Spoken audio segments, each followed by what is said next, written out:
ଥରେ ସ୍ୱର୍ଗଲୋକରେ କର୍ମ, ବୁଦ୍ଧି, ଭାଗ୍ୟ ଏକା ସାଙ୍ଗରେ ଦେଖା ହୋଇଗଲେ। ସେମାନଙ୍କର ନିଜ ନିଜ ଭିତରେ ବିବାଦ ହେବାକୁ ଲାଗିଲା। ଆଖିର ଆମ ତିନି ଜଣଙ୍କ ମଧ୍ୟରେ ମହାନ କିଏ? କର୍ମ କହିଲେ ମୁଁ ମହାନ, ଭାଗ୍ୟ କହିଲେ ମୁଁ ମହାନ, ବୁଦ୍ଧି କହିଲେ ମୁଁ ମହାନ। ଏହି ତିନି ଜଣଙ୍କର ଝଗଡ଼ା ବଢ଼ିବାରେ ଲାଗିଲା। ସେ ସମୟରେ ନାରଦ ମୁନି ସେଠାରେ ଯାଉଥିଲେ। କର୍ମ, ଭାଗ୍ୟ ଓ ବୁଦ୍ଧିର ଝଗଡ଼ା ଶୁଣି ନାରଦ ମୁନି ତାଙ୍କ ପାଖରେ ଯାଇ ପହଞ୍ଚିଗଲେ।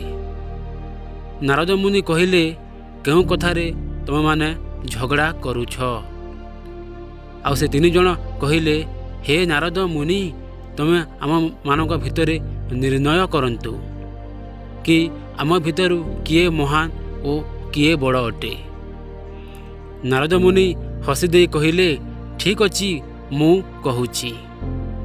ଗୋଟିଏ କାମ କରିବା, ପୃଥିବୀ ଲୋକରେ ଜଣେ ସାଧାରଣ ମନୁଷ୍ୟ ପାଖକୁ ଯିବା। ଆଉ ତୁମେମାନେ ତିନି ଜଣ ଜଣ ଜଣ କରି ତାଙ୍କ ପାଖକୁ ଯାଇ ଯାହାର ଯିବା ଦ୍ୱାରା ସେହି ମନୁଷ୍ୟର ଅଧିକ ସଫଳ ହେବ, ସେ ହେଉଛି ମହାନ।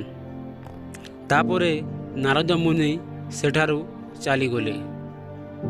ଏକା ସାଙ୍ଗରେ କର୍ମ, ଭାଗ୍ୟ ଓ ବୁଦ୍ଧି ତିନି ଜଣ ପୃଥିବୀ ଲୋକକୁ ଗଲେ।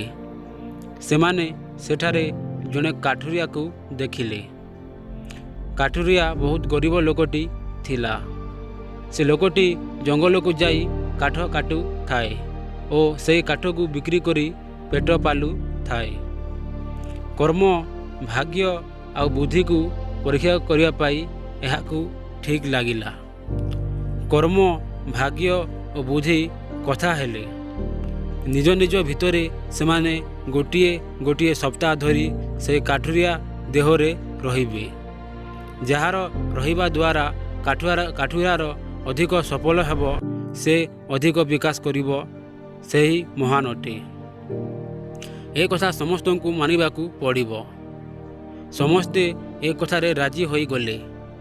ତାପରେ କର୍ମ କହିଲେ, ମୁଁ ପ୍ରଥମେ ଯିମି ଆଉ ସେ କାଠୁରିଆକୁ ବିକାଶ କରିବି। ଆଉ ସେ କର୍ମ ସେଇ କାଠୁରିଆ ଦେହେ ଯାଇ ରହିଗଲା।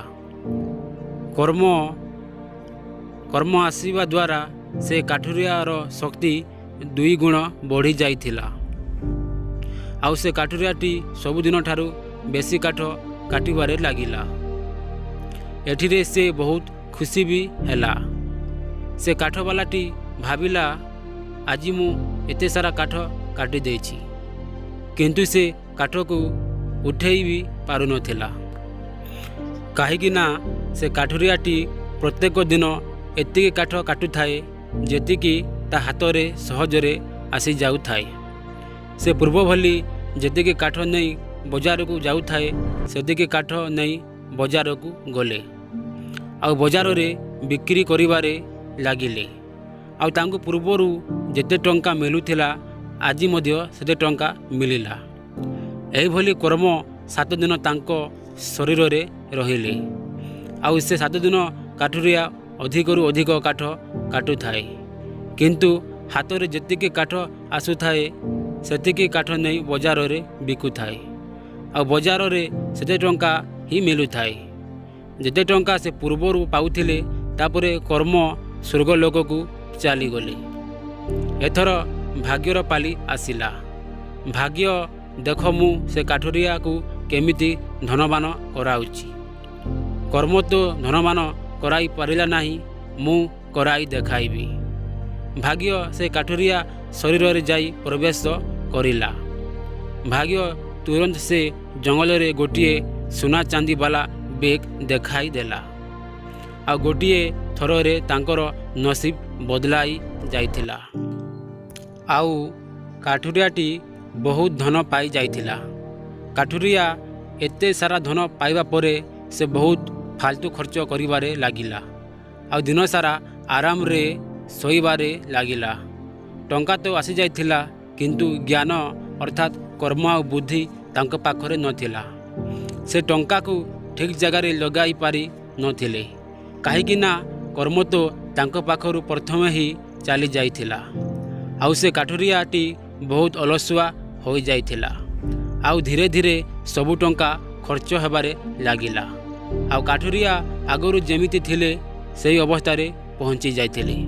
ତାପରେ ଭାଗ୍ୟର ବି ସମୟ ସମାପ୍ତ ହୋଇଗଲା। ଭାଗ୍ୟ ସ୍ୱର୍ଗଲୋକକୁ ଫେରିଗଲେ ଆଉ ଉଦାସ ହୋଇ ବସି ପଡ଼ିଲେ। ବୁଦ୍ଧି କହିଲେ, କର୍ମ ବି ସେ ଲୋକ ପାଖକୁ ଗଲା, ଭାଗ୍ୟ ବି ସେ ଲୋକ ପାଖକୁ ଗଲା, କିନ୍ତୁ ସେ ଲୋକର ବିକାଶ ହେଲା ନାହିଁ। ଏବେ ମୁଁ ଯାଉଛି, ଦେଖ କ'ଣ କରିବି। ବୁଦ୍ଧି ସେ କାଠୁରିଆ ମୁଣ୍ଡରେ ଯାଇ ପ୍ରବେଶ କରିଲା। ଯେମିତି ବୁଦ୍ଧି ତାଙ୍କ ମୁଣ୍ଡରେ ପ୍ରବେଶ କରିଲା, କାଠୁରିଆକୁ ବହୁତ ଜ୍ଞାନ ହେବାରେ ଆଶଙ୍କା ମିଳିଲା। ସେ କାଠୁରିଆଟି କୁଲ୍ହାଡ଼ିକୁ ବହୁତ ଧାର ଦେଇ ଜଙ୍ଗଲକୁ ଗଲା କାଠ କାଟିବା ପାଇଁ। ଆଉ ସେ କାଠୁରିଆଟି କାଠ କାଟିବା ଆରମ୍ଭ କଲା। ବାକି ଦିନରୁ ଅଧିକ କାଠ କାଟିଲା। ଆଉ ଗରିବା ଦ୍ୱାରା ଯେଉଁ ଛୋଟ ଛୋଟ କାଠ ତଳେ ପଡ଼ିଯାଇଥିଲା ତାକୁ ମଧ୍ୟ ଗୁଡ଼ାଇଲା। ଆଉ ସବୁ କାଠକୁ ଏକା ସାଙ୍ଗରେ ଦଉଡ଼ିରେ ବାନ୍ଧି ଟାଣି ଟାଣି ବଜାରକୁ ନେଇଗଲା। ଆଉ ସବୁ କାଠକୁ ବିକ୍ରି କରିଦେଲା। ସେଦିନ ତାଙ୍କୁ ପୂର୍ବରୁ ଅଧିକ ଟଙ୍କା ମିଳିଲା। ଆଉ ସେ କାଠୁରିଆ ସେଇ ଟଙ୍କାରେ ଆଉ ଗୋଟିଏ କୁଲ୍ହାଡ଼ି କିଣିନେଲା। ତାପରେ ଦିନ ପୁଣି କାଠ କାଟିବାକୁ ଗଲା। ଆଉ ଦୁଇଟି କୁଲ୍ହାଡ଼ିରେ ଭଲ ଭାବେ ଧାର କରି ନେଇଥିଲା। ଆଉ ସେ କୁଲ୍ହାଡ଼ିରେ କାଠ କାଟିବାକୁ ଲାଗିଲା। କାଠ କାଟୁ କାଟୁ ଗୋଟିଏ କୁଲ୍ହାଡ଼ିର ଧାର କମିଯାଏ ତ ଆଉ ଗୋଟିଏ କୁଲ୍ହାଡ଼ି ବାହାର କରି ପୁଣି କାଟିବାରେ ଲାଗିଲେ। ଏମିତି ସେ କାଠୁରିଆଙ୍କ ପ୍ରଥମ ଦିନରୁ ଅଧିକ ଟଙ୍କା ମିଳିଲା। ଏହି କାଠୁରିଆଟି ଏମିତି ସବୁଦିନ କରିବାରେ ଲାଗିଲା। ଏମିତି ସେ କାଠୁରିଆର ବିକାଶ ହେବାରେ ଲାଗିଲା। ଆଉ ତାଙ୍କ ପାଖକୁ ଧନ ବି ଆସିବାରେ ଲାଗିଲା। ଆଉ ସେ କାଠୁରିଆର ଗରିବ ଧୀରେ ଧୀରେ କମିବାରେ ଲାଗିଲା। ଏମିତି ସେ କାଠୁରିଆଟି ଗୋଟିଏ ସପ୍ତାହରେ ଅଳ୍ପ ଧନବାନ ହୋଇଗଲେ। ଆଉ ବୁଦ୍ଧିର ସମୟ ସରିଗଲା। ଆଉ ସେ ପୁଣି ସ୍ୱର୍ଗଲୋକକୁ ଯାଇ ପହଞ୍ଚିଲେ। ତାପରେ କର୍ମ, ଭାଗ୍ୟ, ବୁଦ୍ଧି ତିନି ଜଣ କଥା ହେବା ପାଇଁ ଲାଗିଲେ। ଆଉ ସେହି ସମୟର ସେମାନଙ୍କର ବିଚାର କରିବା ପାଇଁ ନାରଦ ମୁନି ଆସିଗଲେ। ତିନି ଜଣ ସବୁ କଥା ନାରଦ ମୁନିଙ୍କୁ କହିଲେ। ତାପରେ ନାରଦ ମୁନି କହିଲେ, ତୁମ ତିନି ଜଣଙ୍କ ମଧ୍ୟରୁ ବୁଦ୍ଧି ହିଁ ମହାନ। ଯେଉଁଠାରେ ବୁଦ୍ଧି ରହିଥାଏ ସେଠାରେ ଭାଗ୍ୟ ଆଉ କର୍ମ ପହଞ୍ଚି ଯାଇଥାଏ। ଆଉ ବୁଦ୍ଧି ସାଥ ଦେବାରେ ଲାଗିଥାଏ।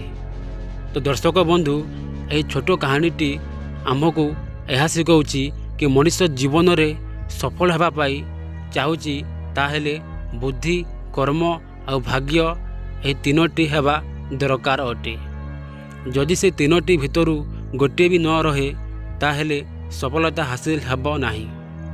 ଯେମିତିକି ମନୁଷ୍ୟ ଭିତରେ ତିନୋଟି ଅଛି, ବୁଦ୍ଧି, ଭାଗ୍ୟ ଆଉ କର୍ମ। ମନୁଷ୍ୟ ନିଜ ବୁଦ୍ଧିକୁ ଲଗାଇ ଭଲ କର୍ମ କରିଥାଏ ଆଉ ସଫଳ ହେବାକୁ ଲାଗିଥାଏ, ଯେଉଁଥିରେ ତାଙ୍କୁ ଭାଗ୍ୟ ବି ସାଥ ଦେଇଥାଏ ଆଉ ସଫଳ ହେବା ପାଇଁ ସାହାଯ୍ୟ କରିଥାଏ। ଅର୍ଥାତ୍ ତିନୋଟି କୌଣସି ମନୁଷ୍ୟରେ ଅତ୍ୟନ୍ତ ଆବଶ୍ୟକ।